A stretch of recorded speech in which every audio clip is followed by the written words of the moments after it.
I want you to kind of paint a picture for us how, like, what was life before diagnosis?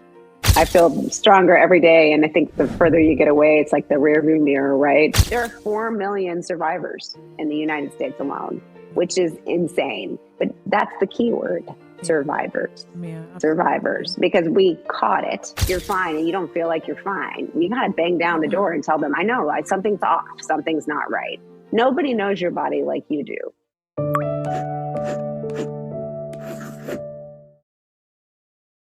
Imagine being at the prime of your life, whether that be career or age, and thinking life is just beginning, and then hearing the words you have breast cancer. Today's guest went to what she describes as an unspeakably dark place, but 15 years later, she is cancer free, and she didn't just survive, she's built a movement. From WeCare packages that support the whole woman, to founding the Butterfly Strong Foundation, to teaching women how to flap their wings and start a hurricane. This episode is about transformation, it's about purpose, it's about becoming butterfly strong. So if you're walking through your own storm right now, this one is for you. Let's dive in. Because we are butterfly strong!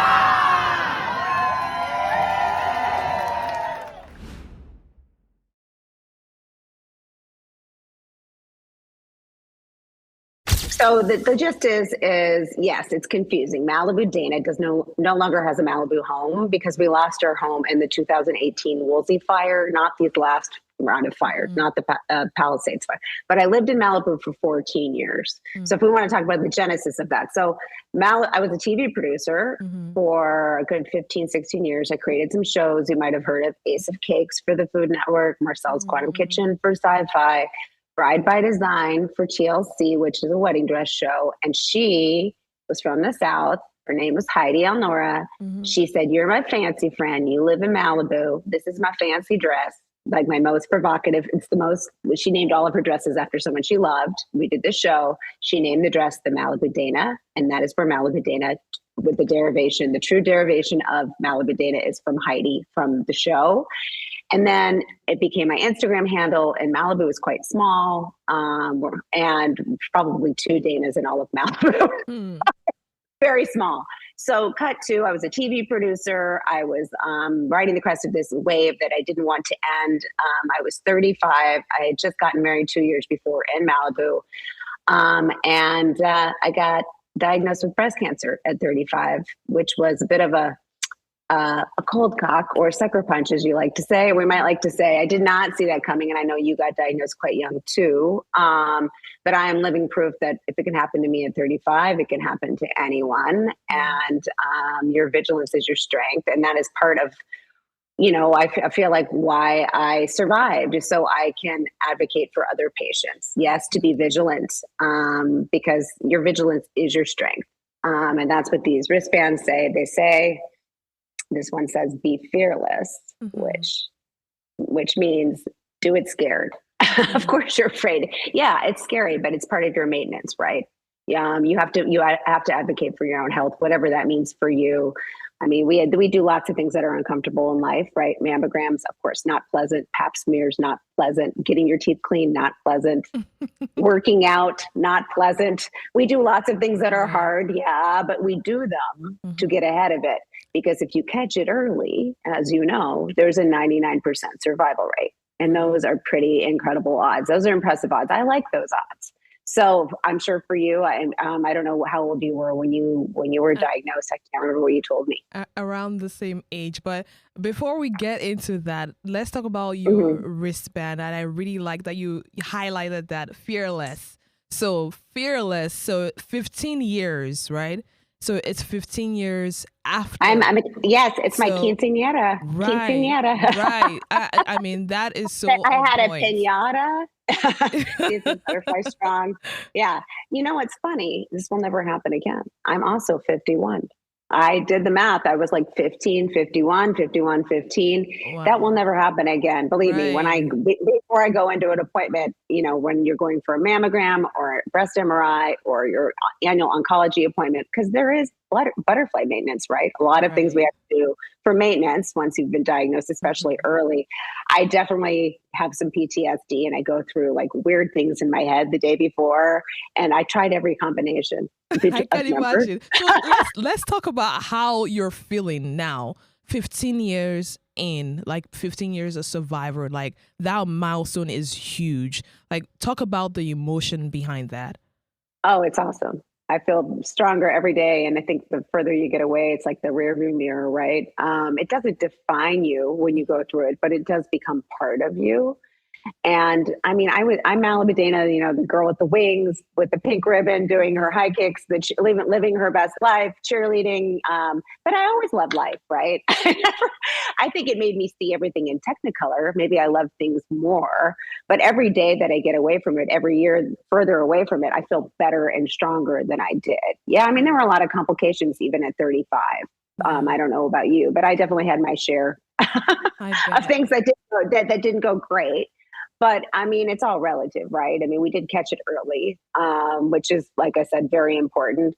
And I didn't talk about it openly for 5 years. It took me 5 years to be Malibu Dana before I had a platform to actually talk about it for the first time. I only felt comfortable at my 5 year mark. I was asked to Mhm. speak at an event, and every year she asked me, and I said no. I would break down into tears just talking about it, right? It just made me feel so vulnerable. I mean, everyone knew. I mean, it was hard to hide. I named all my wigs. I even tried to like find the light and the levity. I had Natasha, the Russian spy. I had Jenny from the block. I mean, I had all these alter egos. I tried, but for 5 years, I didn't talk about it, not Mm. openly, even though Wow. obviously people knew I was bald and sick. so, but once I did, I realized all these people were coming up to me at this fundraiser, and I realized I could use my voice for Mhm. good. I could turn my pain into purpose, and that this is my purpose. And yes, I miss being a TV producer, but all those hours were kind of, I don't know. We'll never know what caused it, right? At 35, but I don't think the stress was probably good. And I'm super type A anyway. Mhm. But I just had to change my narrative, right? I had to change my story. And Mhm. yes, I mean, I'll always have my TV uh, producer history, but now I get to help people. How Right. awesome is that? And the goal is just to leave the world a little bit better when we got here, right? Mhm. And you don't get to choose. You don't get to choose. We don't know why things happen. Like bad things happen to good people all the time, but but it's what you do with it, right? You get to Absolutely. choose. So yeah, so I feel great. So I mean, I'm now 15 years out. Yeah. yeah, so you're 15 years out and so that was when you were, much younger. You were diagnosed at 35. And so it, right now, 2026, we have so much advancement, medical advancement. And I want you to kind of paint a picture for us how, like, what was life before diagnosis? Oh, I definitely felt like my innocence was slightly shattered all in one moment. Because I don't know about you, I know exactly where I was when I got diagnosed. Do you remember? I Do you remember. remember Do you remember the phone call? I, I remember. I remember. I remember. Well, so I think it's important to just start with, so women or men, we should say men, get mhm. diagnosed too, who are watching, what know what to look out for. You probably talked about it before. I don't know how you caught yours, but I was newly married at the height of my TV career, trying to get pregnant. 35, did not see this coming. There is a little bit of a family history, but not enough to think that I would be. I don't. They thought I had the BRCA gene, which I don't, because I was so young. And I remember I was on a location scout for one of my television shows, and we had dropped my stepdaughter, who was a freshman at college, off at college, and I remember my husband looked over. We were in the hotel in North Carolina, and he looked over and he was like, "What is that?" I'm like, "What do you mean?" And it was underneath. It was pulling. It was Mm, dimpling. It just looked strange. Like it didn't look like, it just looked off. Something wasn't right. but not in my mind did I think this could be breast cancer. Like that didn't even register in my head that could be a possibility. But I don't like, I like taking control, right? Like as much as you can control, right? We don't control much, but as much as you can control your decisions. Yes. Yeah. So I called my OBGYN and they're like, well, no, she can't take you. She's, fully booked. I'm like, no, I don't like it. She knew we were trying to get pregnant. I'm like, I don't like it, whatever it is. I just want to make sure I'm okay. So she's like, well, she'll take you during her lunch on Monday. This was a Friday. I went in to see her. She didn't think it was going to be anything. I was 35. I would never have had a mammogram at that age. They're not that great at 35, right? The detection when you're younger, and I have small, dense breasts. So she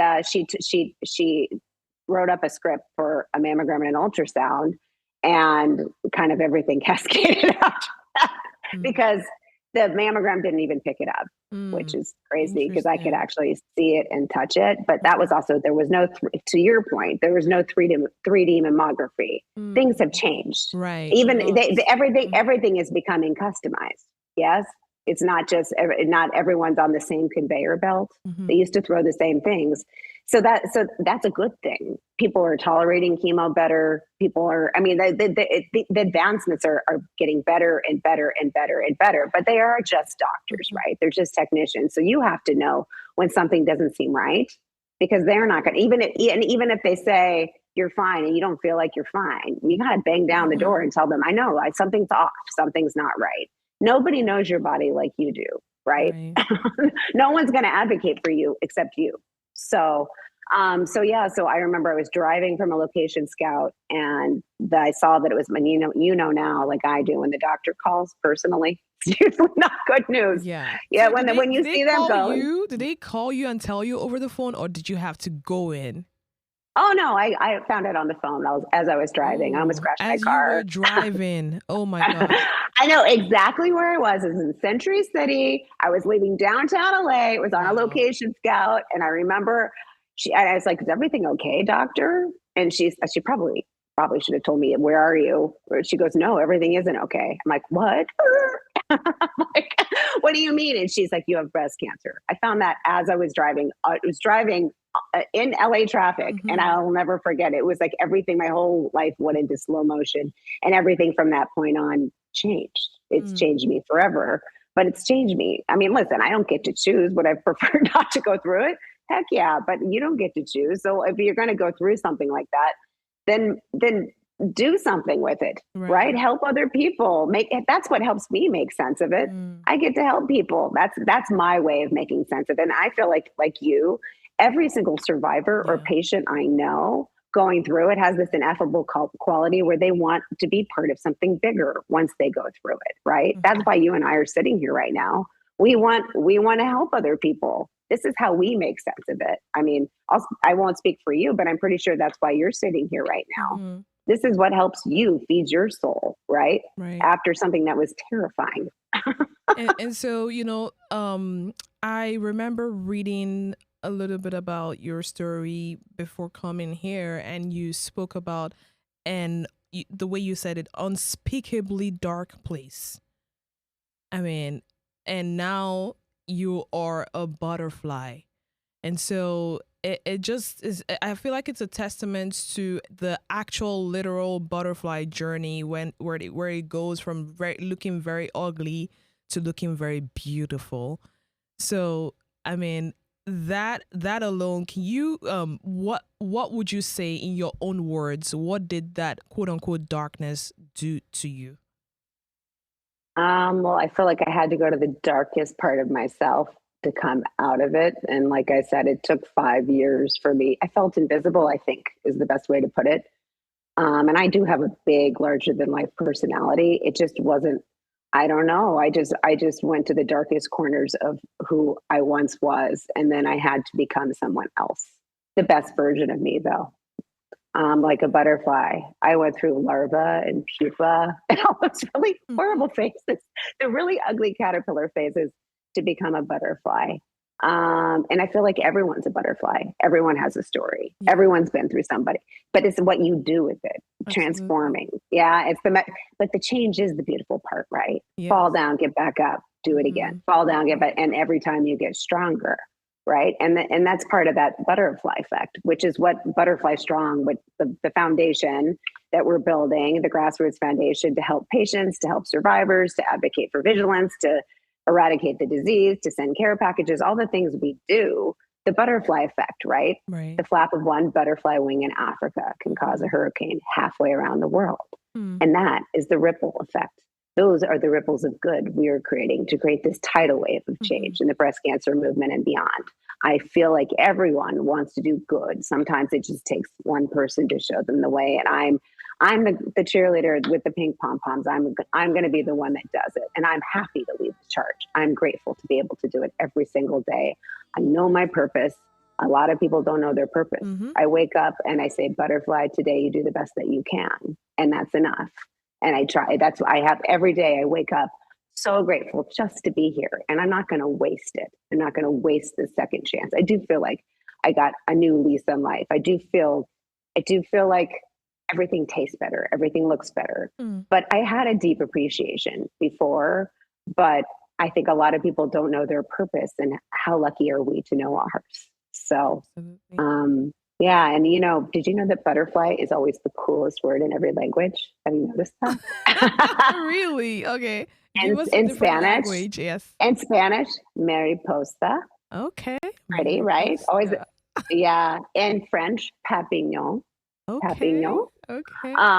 In German, it's not that cute. Schmetterling. In Greek, I think it's patua. Do you know what a flock of butterflies is called? No. A kaleidoscope. A kaleidoscope. Oh wow. You know those beautiful murals you see where it's all the butterflies coming? It's actually a kaleidoscope. Yeah. Wow. And yeah, the caterpillar doesn't know but they don't know what they look like, right? It's the transformation.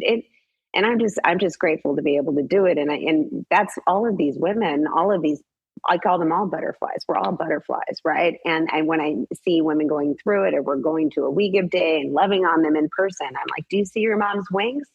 Your mom's beautiful wings are growing, and I see your wings. Do you feel your wings? Yeah, they're there.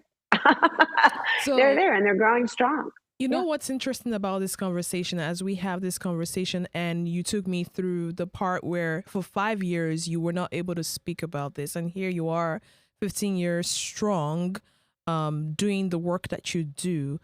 I'm sure there must have been a lot of hurdles that you had to overcome to get to where you are now. So beyond the physical treatment, physical healing, how would you describe healing and how you got to where you are today? What kind of whether that be mindset shifts, or what kind of things did you have to do as a person to get here today? Well, yoga. Lots of yoga. I still do yoga every day. I always say my best friend is my yoga mat, because I spend more time with her than anybody. Like, the four corners of that mat for me are my church. Yeah. So if I can go inward for focusing on the shape, I mean, you try living in here. There's a lot going on in here. But the yoga was part of also what brought me back to health from when I remember I was going through radiation and starting to build my strength up again. I mean, I was a gymnast, so I've always been like, my mom called me Dana the Brave. I broke everything imaginable growing up. But so it came, then the yoga came naturally, but it's not just about the physical. It's also about this. Yeah. I mean, there is something beautiful about the Buddhist mentality. Not that I'm going to claim I'm a Buddhist, but there is something about living in the moment. When they say when you're Buddhist, you're just like in the moment. That's all you're focusing on at that minute. So if you're washing your dishes, all you're doing is washing your dishes. You're not thinking about what's going to happen later, what happened before. You're in the present. And I think it has helped me. I've had to find a way to live in the present. And sometimes it's hard. It's hard to just sit in your pain. I guess this is what I'm saying. But you kind of have to, right? To be in your own insulated solo pain to come out from it, because you have to go to the darkest places to find your way out. I don't know if that's even making sense what I'm saying, but I absolutely. don't know that I don't know if there's a recipe. I mean, obviously therapy helps. Therapy is great. And I actually think it's almost imperative for anyone who's been through it to seek out some sort of counseling, because, you know, they're going to think that they're fine when they're done with treatment, but you become defined by doctors, right? And then you almost don't know what to do when I don't know about you, but I was at doctors every single day. And I was also trying to do the fertility on top of it, because, you know, we were trying to get, it was a lot. So wait a minute. So I don't miss that part. So you mean to tell me that you were going through fertility treatments as you were going through chemo or radiation? Right before I started chemo, because they said that the chemo is probably going to shut. Well, we already knew the chemo was going to shut my ovaries down, but I was trying to get pregnant when I got diagnosed.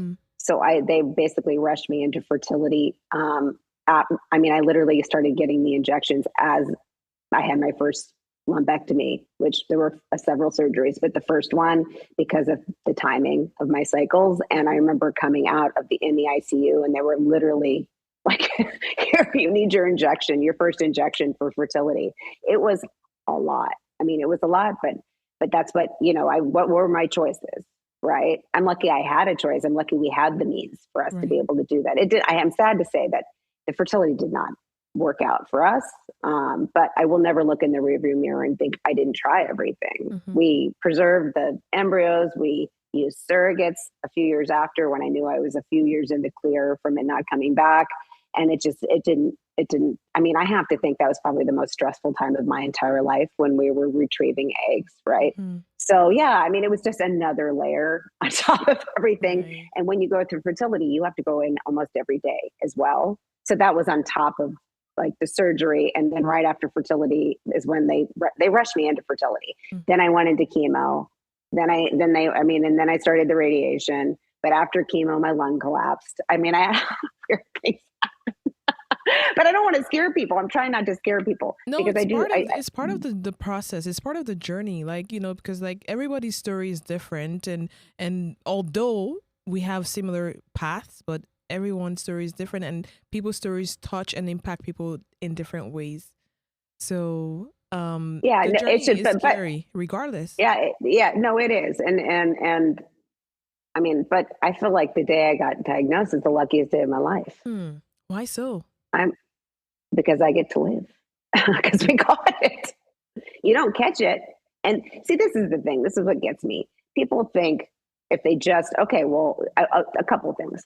I have some girlfriends who are like, well, don't be mad, butterfly. I haven't had a mammogram. I'm like, what? I haven't had a mammogram in 5 years. I'm like, wait, but you know me. If you know me, there's no reason, like, you know that I will march in there with you. I'll hold your hand. But I'm like, so you're afraid to get checked? Okay, so that's one thing. Firstly, you have to make the mammogram appointment. Yeah. And I know that sometimes they make it hard to get in, and you have to, you know, they keep canceling, rescheduling, but you have to make that a priority, just like you make everything a priority. Women get their pap smears. That's worse. I mean, these are not fun things, the maintenance. It's just maintenance. You have to do the things.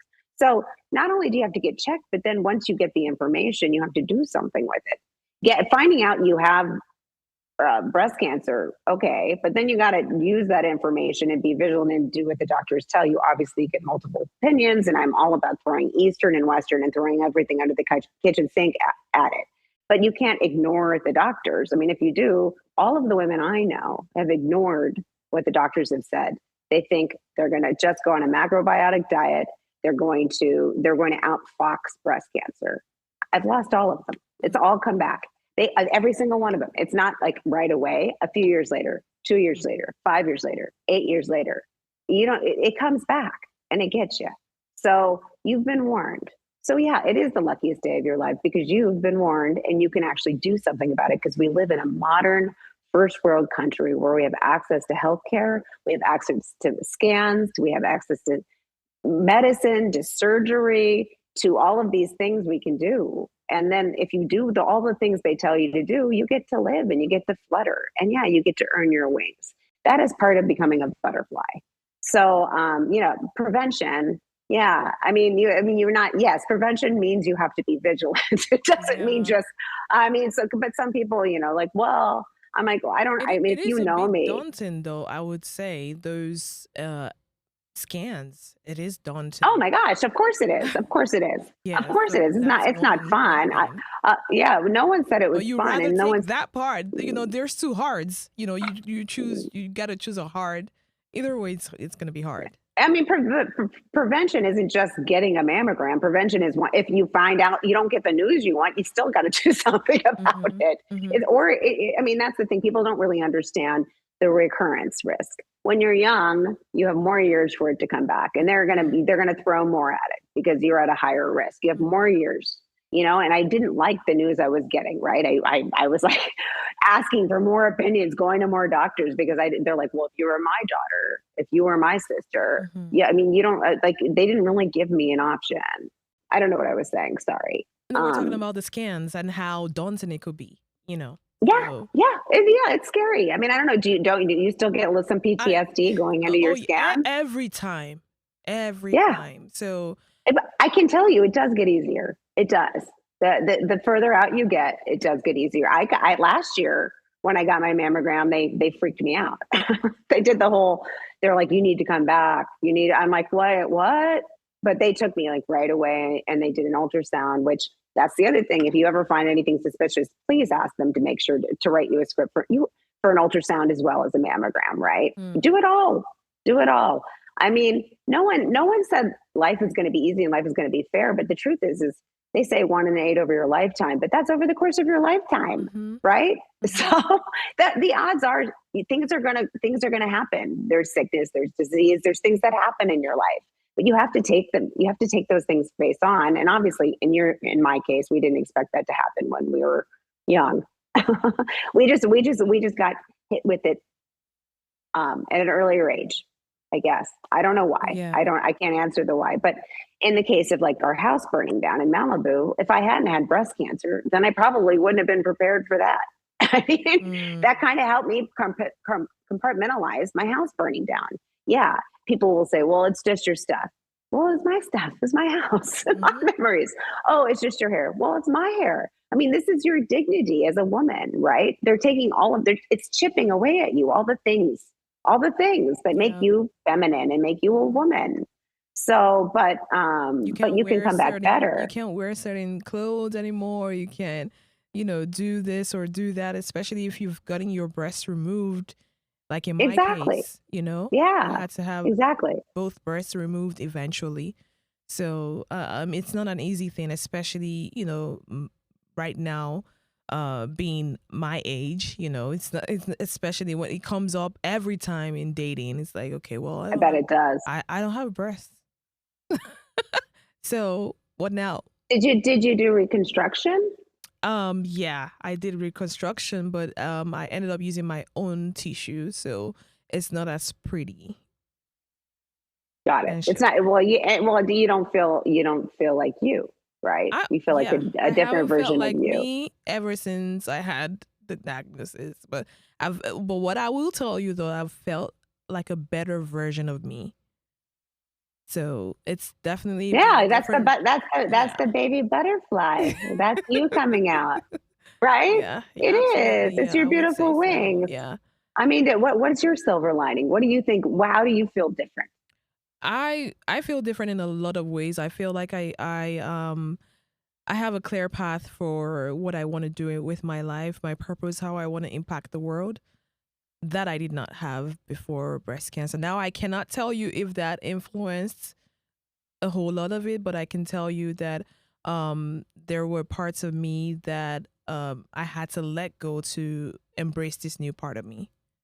So now it's been 15 years, and I'm sure that if people that are watching this would want to know, one, what type of breast cancer did you have?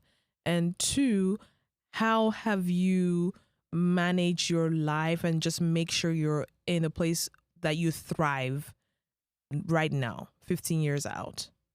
I was stage 1B, stage 1C. I can't even remember now.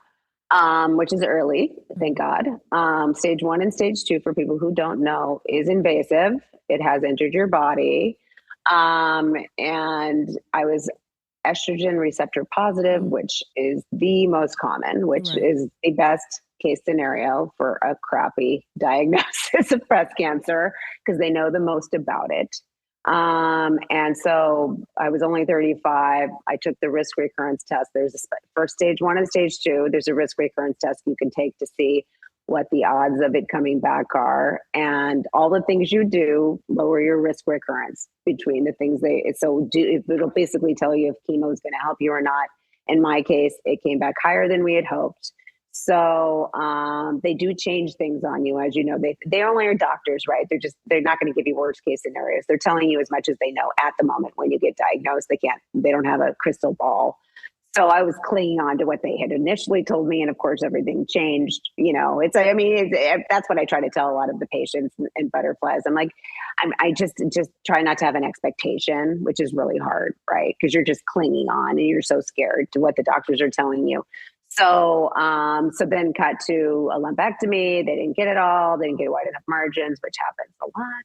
I come to find out, and then I had to go back in for another surgery. And at that point, it had started the fertility, and then I was on Lupron to suppress my estrogen, and then I did 4 rounds of chemo that took about 4 months, and then my lung collapsed, and then they thought the cancer had spread to my lung. So then we stopped everything before I started radiation, only to find out that I had been put under so many times that the anesthesia suppressed my lung down.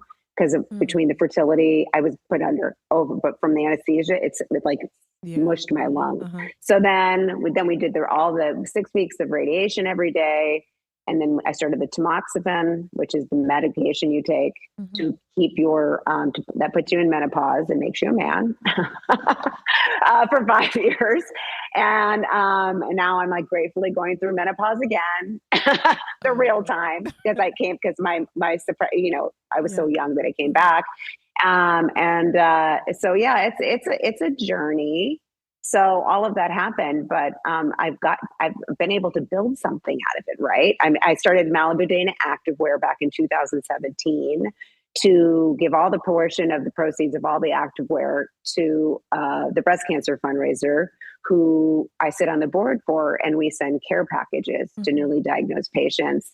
And it's like a big hug arriving at your doorstep, right? It's all of the things to preserve your dignity during a really crappy time. So, and then in the last 2 years, I've now launched the Butterfly Strong Foundation, which the breast cancer fundraiser does the logistics, operations, and we sponsor the packages. And the packages could be shipped anywhere in the United States, and we sponsor the packages. So we want anyone. And one of the signature items in the package is the Butterfly Strong hat, which I'm holding up here. And it has the hang tag with my story on it, which talks about being a 15-year survivor and going to an unspeakably dark place to come back to the light and becoming a butterfly and the ripple effect. So it gives them hope, and they wear the wristbands and they wear the hats to their chemo treatments, and it gives them superpowers. And I get to empower patients. I get to empower survivors. Those are our superpowers. That is the silver lining, if you can find one, and getting an early a breast cancer diagnosis at an early age. And we also advocate for early detection. But I've come to realize that part of my path isn't just helping patients; it's also helping survivors on the other side, because we are lost. We are very lost, and that we are kind of the forgotten ones. The doctors are done dealing with you to a certain degree. Now what?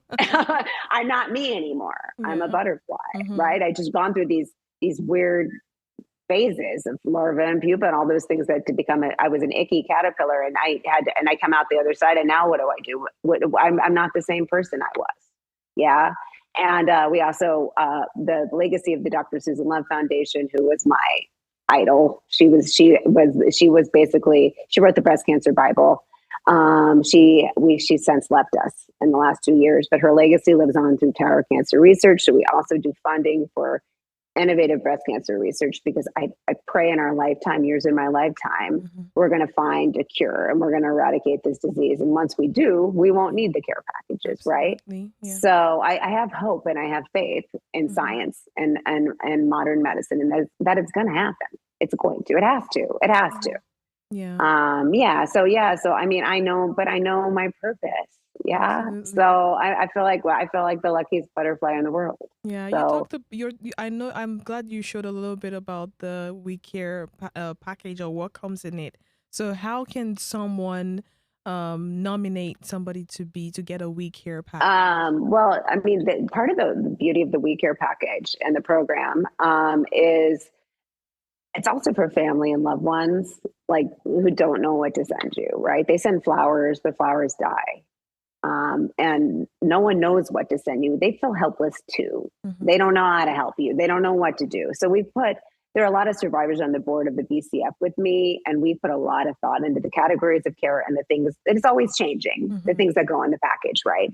This is a signature item. I've donated thousands and thousands. This is like the one of the signature parts, but there's a book in there, the Breastie book by Dr. Christy Funk, who's a surgical oncologist, very famous book. There's a folder for like a dividing folder, like, so you can organize all of your appointments. We have like this little, it's like a binder. I don't even know how to explain it. I wish I had a package in front of me. There's warm socks. We're gonna show it as you're talking. Yeah. There's warm socks in there. There's adult coloring books in there. I mean, like, the items are always changing. There's scarves, there's beanies for chemo. I mean, there's stationery in there to write thank you notes. I mean, every single part of your journey, we've tried to think of something for that part of the journey, your wellness, your comfort, your beauty, your loved ones. I mean, those are all the categories of care. And it's always an evolution. I feel like the packages have just gotten better and better and better. And to get one, you can go to the Butterfly Strong website, to the Malibu Dana website, to the BCF Breast Cancer Fundraiser website. You can DM me at Malibu Dana. Anywhere. I'm probably make myself too available, but I'm always going to be there if somebody needs me. We will sponsor one, right? Even if it's for a loved one or a family member, and you want to send one to someone. We will get one out. It's harder to ship them internationally just because of customs. So that has been a problem. But within the United States, we can ship them anywhere. And there's a card that goes inside. We handwrite a personalized note from you. So whatever you want to say in the note will go, whoever it's from, to them. And it's pretty amazing. And we give days at hospitals where we also, because we build the packages at We Build Days, and we actually distribute the packages at these for hospitals, for chemo wards, or for women going through treatment, and some hospitals in Southern California. But it's easy to order one, right? Obviously, we accept donations. If you want to pay for one, they're valued at $250. Because there's so much good stuff in there. I mean, it's quite heavy. There's a yoga mat in there. There's a lot of stuff in there. Yeah, I mean, it's a lot of amazing information. It's like a big hug arriving at your doorstep. It's like a breast cancer kit. Yeah, for anybody going through it. It's like we're trying to think of every element, and a lot of people don't have a good support system, right? I mean, it does chip away at you. It does chip away at your dignity. And we're trying to preserve your dignity. Part of my mission and vision is create a world where no breast cancer patient feels alone. And it makes you feel less alone. I wish I had gotten one when I was going through it. We hadn't even developed the program yet, right? I mean, my sorority sister sent me little care packages that they came up with for every round of chemo. So that was their version of doing it. But yeah, and at this point, let's be realistic. It doesn't discriminate. It's so common now. Yeah. Everybody knows someone touched by it, right? Women. That's what. Over the course of your life. Yeah, but have you ever looked in a room? Every time I speak at a fundraiser, I have everyone raise their hands. It's incredible how many people you don't even know. But it also gives me hope for the future, because some of these women, they're 20 years out, they're 3 years out, they're 10 years out. I mean, we're like a tribe. We are. There are a lot of us. There are 4 million survivors in the United States alone, which is insane. But that's the key word: survivors. Yeah, survivors, because we caught it and we chose to do something about it. You can't beat the 99% survival rate if you catch it early. You just can't. If anyone told you that as a statistic for anything in life, well, I mean, what would you say? You'd be like, oh, I better get my ass in there. Absolutely. 99, Yeah. a 99% survival rate, That's you a good really number. can't beat you. Yeah, that's a pretty impressive number, right? So yeah, so like a butterfly, we have prongs to what we do at the foundation, and we're just getting started. Yeah, those ripples, we're going to create a tidal wave in the breast cancer movement. And it's because of discussions like this that just keep the ripple going, right? And yeah, I always say good attracts good, right? I mean, yeah. So I mean, I'm just going to keep fighting the good fight, and you know, all you can do is the best that you can do, right? So I feel like I've done my job if I've gotten just one woman to go get her mammogram. I get texts like that every day. I don't know about you. You probably have friends who are like, because of you, I'm getting checked. Because of you, I have people who have gone in, and unfortunately, or I had a friend who, she had it when she was younger and she was too afraid to go back in. And I'm like, what are you doing? I will go with you. And sure enough, I have her voicemail still. She said, it's back. And if you hadn't forced me to go in, I wouldn't. And now she has metastatic breast cancer, but she's thriving even with metastatic stage 4 breast cancer, because stage 4 breast cancer, yes, in some cases can be terrible. And yes, you're going to be fighting for the rest of your life. It's not a great diagnosis, but you can still fight and thrive. Yes. I mean, you can live a very long time, even with metastatic breast cancer. Yeah. So, and she's still playing tennis every day. She's living her best life. She travels. That's yeah, I mean, but you know, but yeah, the words "you have breast cancer" are not ones you ever want to hear in your life. But it's good to know that you look at us. We're thriving. I mean, we're not just survivors. We're thrivers. We're warriors. And I don't know about you, but there's nothing I can't overcome. There's no challenge or hurdle I can't face. Not now. It does something to you. Absolutely. Yeah, warrior mode is on at all times. Yeah, I mean, and you know, this will be a blip in your life. It'll be part of you, but it will become a blip in the distance, right? Going through it doesn't. It's part of the story, but it doesn't. Yeah, that's exactly right. That's exactly right. But you and I have changed our narrative to help other people, right? Yeah. How lucky are we? You know, to leave a legacy behind. To know what we're supposed to do every single day when we wake up. And I always say, whatever that is for you, it doesn't have to be. I mean, it doesn't have to be breast cancer awareness. I mean, maybe you just like love walking dogs. I mean, compassion is passion. Whatever that thing is for you, give back. Giving back feels good. I mean, I don't know about you, but I mean, I feel good every day. knowing I'm doing exactly what I should be doing. This is what I was meant to be doing. I just didn't know it until it happened to me. And it just took me 5 years. You're way ahead of me, by the way. You figured out your path long before I did. You're already on your track. Yeah. Good for you. I wasn't as brave as you. It's brave to be vulnerable and to share your story. It is. Because it's scary. It's scary. I didn't even want to give my wigs up because I was afraid I was superstitious. I was afraid it was going to come back. Wow. Because I was, you know, you're getting in your head about all these superstitions about it, like, you know, you just don't want to jinx it. It is, right? I'm going to send you one of these.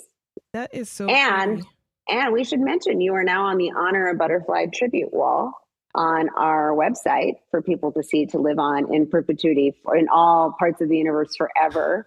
We have a tribute wall for butterflies for anyone we've lost, anyone going through it. Anyone you want to honor or commemorate lives on, and you can pay a donation. But obviously, if you message me, I'm going to put them on there. Anyone who wants to honor someone, and you can put a little note on there. But it's for people who are going through it now. It's for survivors. It's for those we've lost who are up there now, the butterflies in heaven. So, but we should mention you're on the wall, the tribute wall, and you're. Did you see yourself? Yes, fluttering. I didn't see myself. I'm fluttering in real life as well. No, as we have discussed, you didn't tell me I needed to be red carpet ready. I'm just Mexico. Okay, you didn't just tell me I needed to be red carpet ready for you. You're so fabulous. I'm not as fabulous as you. Oh, you are. It's true. I saw your Instagrams. You are. Oh dear. Well, I'm clinically insane. Did you see me dancing and doing high kicks? Yes, my signature high kick. Yeah. Well, part of it is living your best life, isn't Absolutely. it? Absolutely. And yeah, my husband sometimes comes home and I'm just dancing around the living room. What are you doing? Well, Speaking of living your yes. best life, I want us to do this real quick. So Yeah. this is the Breastie lightning round. So it's like very quick questions, and I don't want you to think about it. I just want you to go. Okay. So what was your? Am I giving like one word answers or one word answers? One word answers. Okay, it's gonna go really really quick. So what was your go-to food during treatment? Oh God, it's been so long, huh? Well, that's a good thing, right? Yes. I feel like everything tasted like aluminum because of the chemo. Popsicles. Okay, we'll go with popsicles. Okay, what's your what's a word that defines your journey? Resilience. Oh wow, I love that. If your story were a movie, what would the title be? What? Butterfly Jones's Diary. Oh my God. I knew you were going to say something butterfly. Okay. It's my favorite movie. Okay, now, butterfly or hurricane? Oh, well, you got to have one to have the other. Flap your wings and start a hurricane. No, you got to choose one. Butterfly or hurricane? Butterfly. Okay. And last one, finish the sentence. I am a Breastie because... Fearless. Oh, I love that. I really, really love that. Absolutely. And that's the pod, ladies and gents. Good luck cutting this one together. Oh my God. The girl who thinks she has wings. Yes, yes. God. You know, someone started calling me Butterfly when I'm coming out the other side. They nicknamed me and it just kind of stuck. And it makes sense. I love butterflies. And you're a butterfly too. Yeah, so do I. Yeah, I was going to just show you. We also, see, it says Hermosa Mariposa. That is so pretty. All of the volunteers get the Butterfly Mafia. See? If you note, that's the same font from The Godfather. Yeah, I ripped that off. And then our volunteers got these last year, Butterfly Squad. Yeah. So I'm going to have to send you some merchandise. We're going to have to rock you out. You're going to have to go on the Malibu Dana site and pick something. Okay. You're definitely getting one of these and you're getting a wristband. So when I get back to the all States, of them, so yes. Yeah.